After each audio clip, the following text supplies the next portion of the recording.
Okay guys, so listen, if you ever want to play anything that's other than rhythm guitar, which is mainly chords, and you want to play something like lead guitar or melodies, which is individual notes, we have to work on something.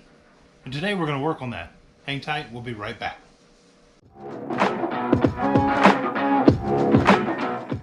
Okay guys, we're back. As I explained to you a moment ago, if you ever want to play lead guitar instead of just rhythm, remember rhythm is chords, lead is individual notes, or melodies is individual notes if you're just playing by yourself. You've got to do something, and it's very important. You've got to teach your fingers to operate independently.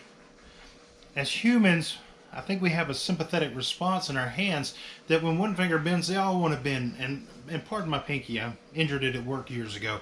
But we bend our fingers, they all want to bend instead of just one individually unless we really concentrate on that one, okay? So we've got to teach our fingers to work independently if we want to play lead guitar. Now how do we do that? Well, it's not hard, it's pretty simple. What we do is we do an exercise. You can do it every single day when you start your practice. It's a good way to warm up.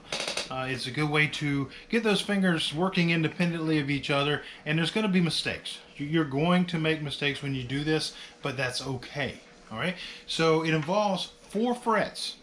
It can be pretty much any 4 frets, but usually the first 4 sound the best when you're doing this. If the sound actually bothers you when you're doing it, you don't even have to have your guitar plugged into an amp or anything to do this.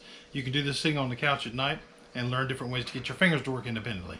So what we do is we involve the first 4 frets, and we have 4 fingers.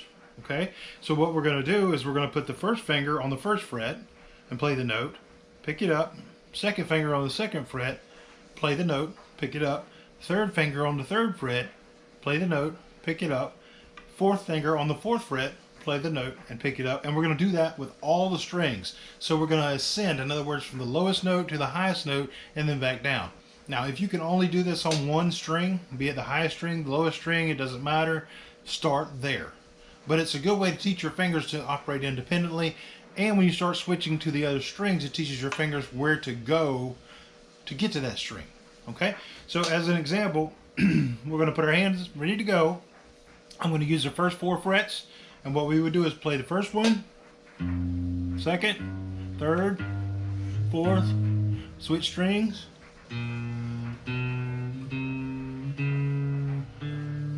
and so on.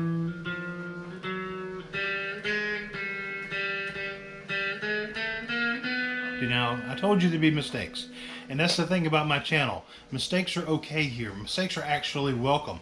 Lord knows I make enough of them, and you're going to make some as well. So it's no big deal.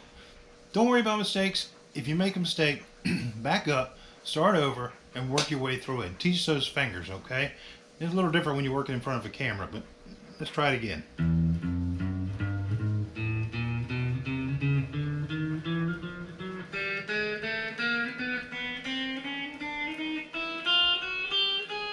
So we made it all the way up. Let's go down.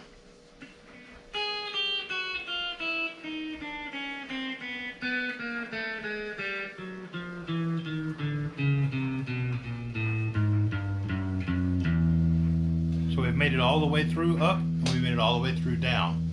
And what this does is it teaches your fingers to work independently. Now with chords, they get used to going to the same place and working together to make that chord. With lead guitar, you want them to work individually, so you can actually play things that are involving individual notes. So